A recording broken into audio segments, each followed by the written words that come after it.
Драги ученици, добар ден и добре дојдовте во денешната видео лекција градежни материјали и нивна примена во современата градба. Овој видеозапис наменет е за учениците од 6-то одделение техничко образование. Денес ќе научиме да ги препознаваме основните градежни материјали. Да научиме каде се применуваат градежните материјали, како и фазите на работа при градба. Материјалите во градежништвото со кои се гради и конструира според нивното потекло се делат на природни и вештачки.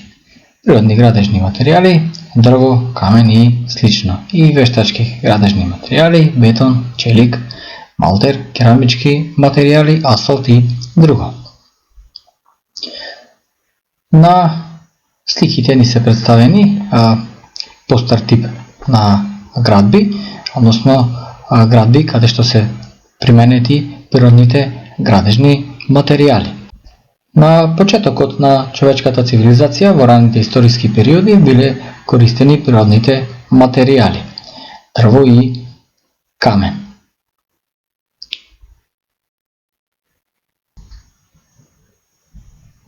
На овој слайд можеме да видиме две слики со вештачки градежни материјали, односно со дел од вештачките градежни материјали кои што денес имаат голема примена во современата градба.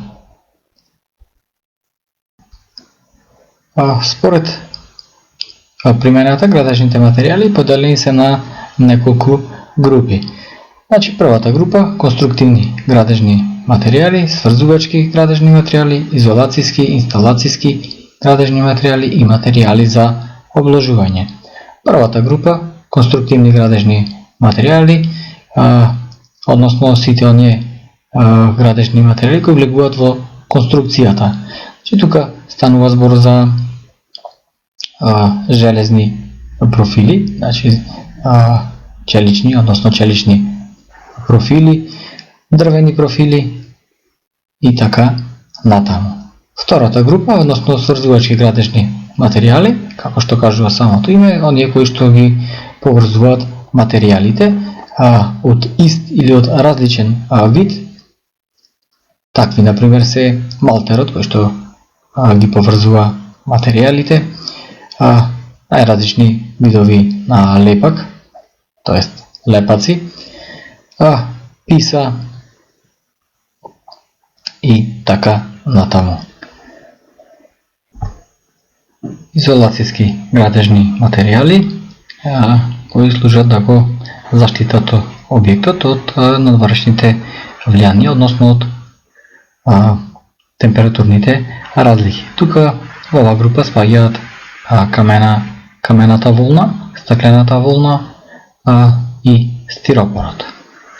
Инсталацијски градежни материјали се работи за во оваа група спаѓа електричната мрежа, односно осветлувањето и електричната мрежа, како и водоводната мрежа, која што во текот на раната фаза на градба се инсталира во самиот објект. Исто така, тука спаѓаат и во понов период противпожарната заштита, алармните уреди, видеонадзорот и така натаму. Во другата наредната категорија материјали за обложување, односно облоги, тука спаѓаат различни ламинати, пархетот, тоест тапетите и така натаму. Основни и едноставни материјали со кои започнува секој градежен објект се песокот, цементот и водата. Со нивно спојување и врзување се добива бетонот. На сликата имаме бетон, односно како изгледа бетонот. Песокот основен материјал кој се употребува низ неколку фази во градбата. Според тоа, во која фаза и за каква намена треба да се примени песокот, разликува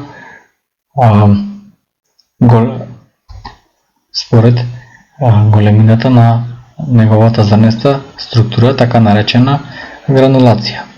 Така да, може да кажеме дека во почетната фаза на градење, односно во темелите, се користи песок со појадра гранулација, но во замалтерисување се користи песок со поситна гранулација. Цементот е прашкист врзивен материјал, спаѓа во групата неоргански хидравлични врзивни средства.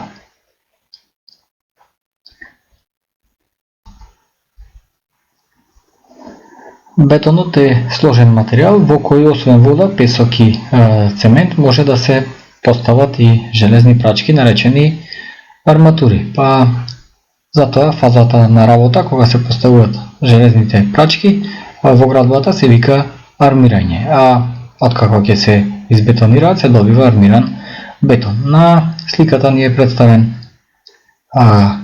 представено како изгледа армиран бетон, односно фазата на бетонирање со арматура.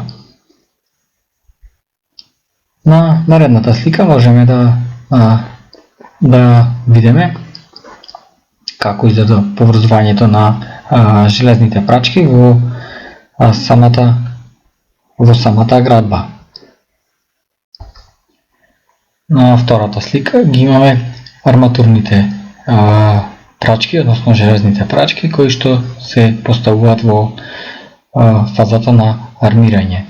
Може да бидат со најразлична дебелина, се одредува според диаметарот на железната прачка, така да може да бидат со големина од 6 мм па натаму 8, 10, 12, 16 и така натаму.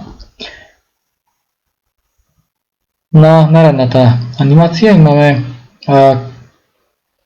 представено ние како изгледа тоа врзување на арматурното железо, како треба да биде поврзано меѓусебно за да самиот објект добие на цврстина, односно самата градба да биде здрава. За во случај на потрес, односно земјотрес, да може да ги издржи тие движења, односно напрегања. Градбата на објектот продолжува со зидање на зидовите, за што се користат разни видови на цигли, како по форма, така и по големина. На сликите имаме представено неколку видови, односно два видови на цигли, како изгледаат тие, че ги имаме во најразлична форма и големина. И исто така на сликата можеме да видиме како изгледа фазата на зидање, тоест како се градат тие преградни зидови со цигли. Важно е кај овие зидови, блоковите, бетонските блокови или керамичките блокови да се преклопуваат за да самиот зид добие на цврстина, т.е. да биде цврст. Хидро- и термоизолацијски материјали, че всушност имаме примена на најсовремени материјали со кои ќе се постигне заштита на зидот од вода, влага и температурни разлики. Топлинските изолации се посебно развиени во современите градежни материјали кои се вградуваат во конструкциите од следните причини: да обезбедат топлинска заштита во зимскиот период и топлинска стабилност во летниот период. Сликата имаме представено термоизолациони материјали од минерално потекло и термоизолациони материјали од органско потекло, односно камена волна и стиропор. Вратите и прозорците од дрво како природен материјал се уште се примерни производи за квалитетен дом. Нивниот квалитет и дизајн секогаш можат да го направат просторот потопол и поубав. Исто така Важно е да напоменеме дека дрвото е еколошки и природен материјал. Но покрај од дрво, вратите и прозорите можат да се изработуваат и од алуминиум, но во понов период, односно денес се изработуваат во поголема мера од пластика, односно ПВЦ материјали. Архитектурата, градбата и дизајнирањето на дворот се исто така една од важните и креативни фази при градба на објектот. Денес се користат разни природни материјали како камени плочки, керамички и гранитни плочки, украсни камења и слично, со што градбата ќе го добие својот дизајн и конечна целина. Видео лекцијата можете да ја најдете во учебникот по техничко образование за 6 одделение на страна 53, 54 и 55.